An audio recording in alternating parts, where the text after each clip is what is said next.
Nilikuwa ninaumwa. Mungu azidi kuwabariki. Niliona sana Mungu aliwatumia kwa msaada wenu. Na sasa mimi ni mzima na leo Mungu amenipa nguvu ya kuitangaza injili ya Bwana. Bwana Yesu Kristo asifiwe sana. Amen. Bwana Yesu Kristo asifiwe sana. Amen. Sasa leo tutaenda kujifunza somo kuu ambalo somo la leo linasema neno la Mungu. Okay. Somo kuu linasema neno la Mungu. Amen. Andika neno la Mungu. Unaweza ukaandika pia neno la Mungu ni taa.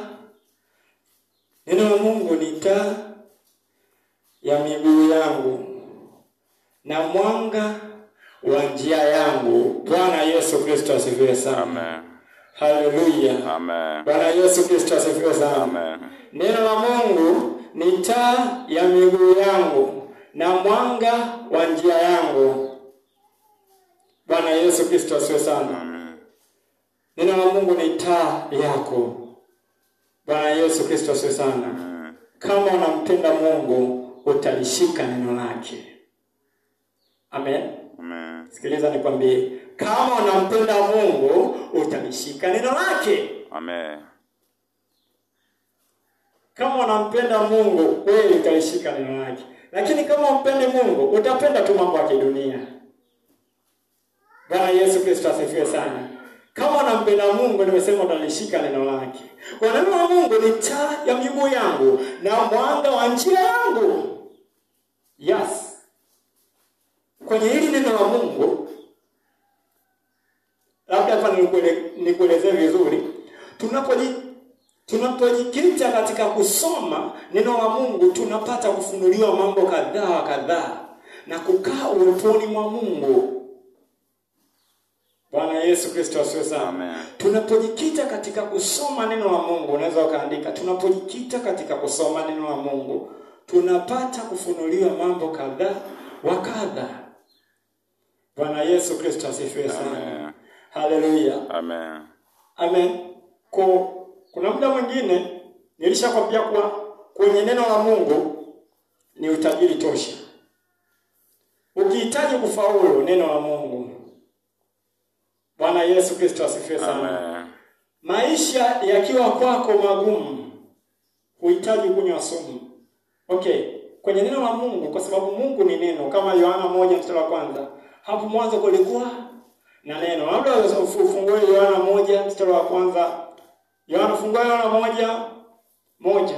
Sema Yohana 1:1. Kwa ambaye amepata Yohana 1:1. Hapo mwanzo kulikuwako neno.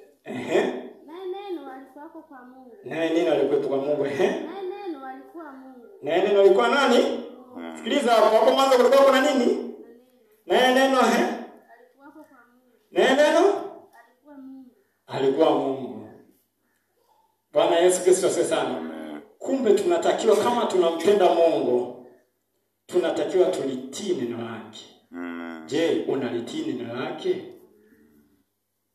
Kwa kulitii neno lake, huwezi kuja katika nyumba ya Mungu bila neno lake, bila Biblia.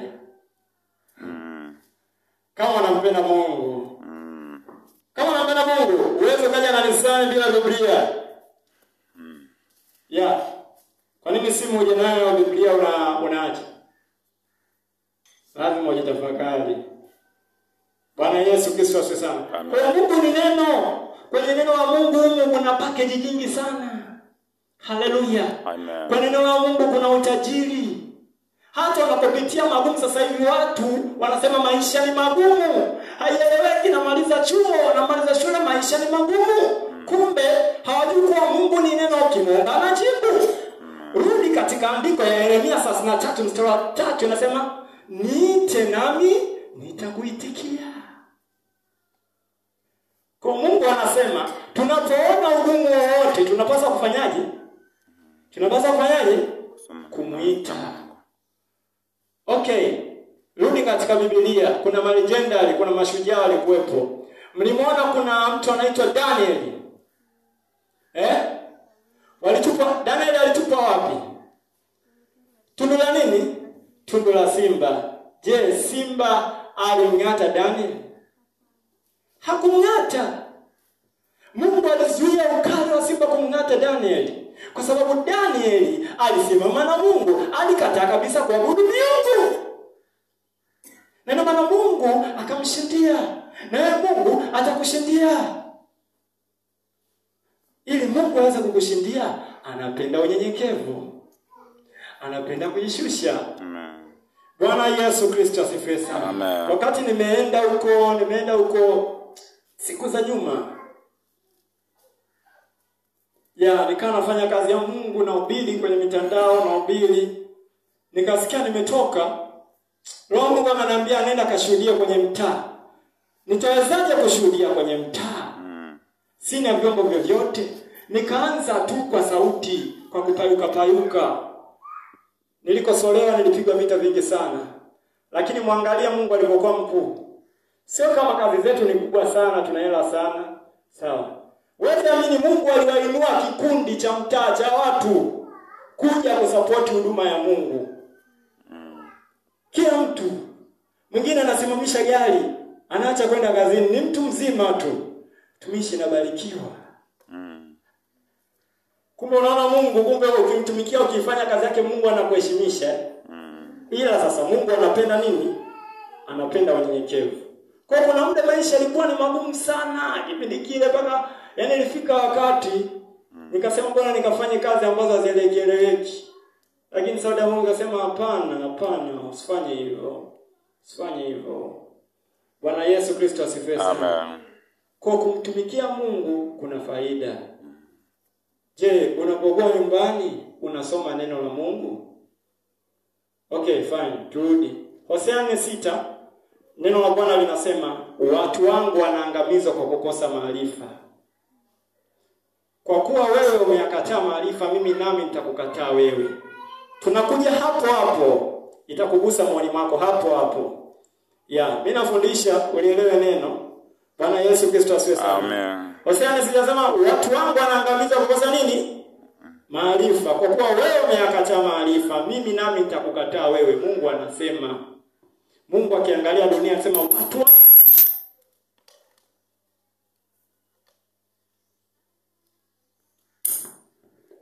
Mungu anasema watu wangu wanaangamia kwa kukosa maarifa. Mungu akiangalia hii dunia, mimi nawaambia, hii hali ya hewa hii. Nilihubiri kitaa jana, nilikuwa na ibada. Kila weekend Jumamosi nakuwa na ibada kule kwenye mtaa. Tuna huduma.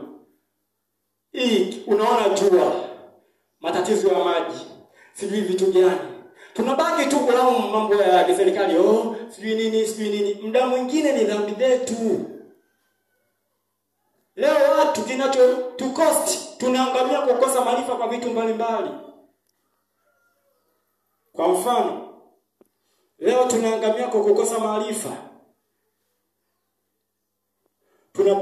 Unakuta leo, angalia asilimia kubwa ambayo tunaangamia kwa kukosa maarifa ni sisi vijana. Bwana Yesu Kristo asifiwe sana. Amen. Vijana sana wajumbe tunaelekeza kuabudu mpira. Football samani kwa mashabiki wa mpira. Tunaendekeza kushabiki mpira. Afu Mungu tunamweka nyuma. Je, mpira utakuokoa siku ya hukumu ya Mungu? Okay. Unaangamia kwa kukosa maarifa. Kuwa na kiasi. Kuna watu muda mwingi ni movie season.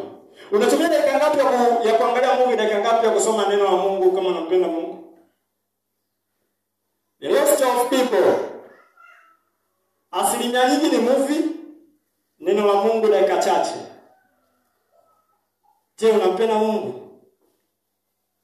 Jitafakari, anza kusoma neno la Mungu. Most of the time, internet. Tuko hapa chuo, tunapenda internet. Facebook, sijui nini vitu gani, tunaingia. Dakika ngapi unatumia kwenye internet? Vitu gani unaangalia kwenye internet? Na dakika ngapi unatumia kusoma neno la Mungu?